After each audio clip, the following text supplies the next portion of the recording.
Murphy, who is an investigative reporter, journalist, an abortion rights activist, and a clergy sex abuse survivor advocate. And she's the one you've seen around with the sign that says, "My abortion saved my life." So she's going to talk to you for a bit. Thank you, Penny. Thank you, everybody, for being here today. My name is Sarah Murphy. I grew up in this community. I went to schools here. I also went to church down the street at St. Patrick's Church, where I was taught that sex is a sin unless it's for procreation. Birth control, the only one to try is abstinence. We were raised to think that sex is a sin. The shame that went along with that, I can't even begin to describe. If you're a Catholic, perhaps you can understand. When I was 23 years old, a couple weeks before my college graduation, I got pregnant. I luckily was able to have access to a safe, legal abortion, which is my right. I had two best friends who brought me to my abortion.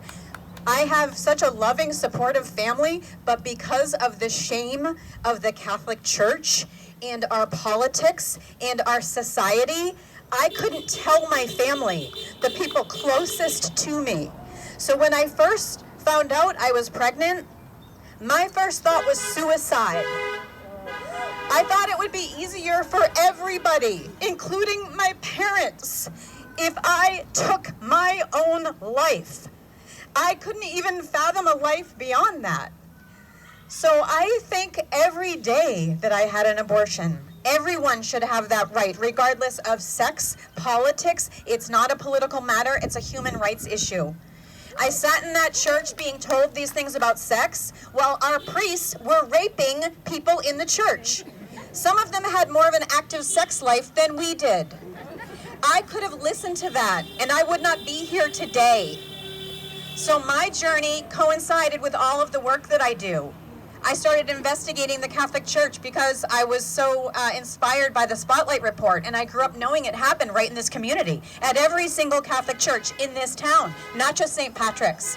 So I was then sought out by a gentleman who had been abused at St. Anthony's Church, and he wanted me to tell his story, and I worked with him. And I didn't let politics get involved because we all have different politics, but this is a human rights issue. And if you're going to vote against it because you're a Republican or a conservative, you're voting against the women and people in your own life, some of whom are still keeping this secret today. They see what you're saying about us on social media. It's easy to say, don't let it bother you. When people in your own community, people I've given my time to as a reporter to help them with their trauma and their issues and their fundraisers, and they call me a baby killer and a murderer.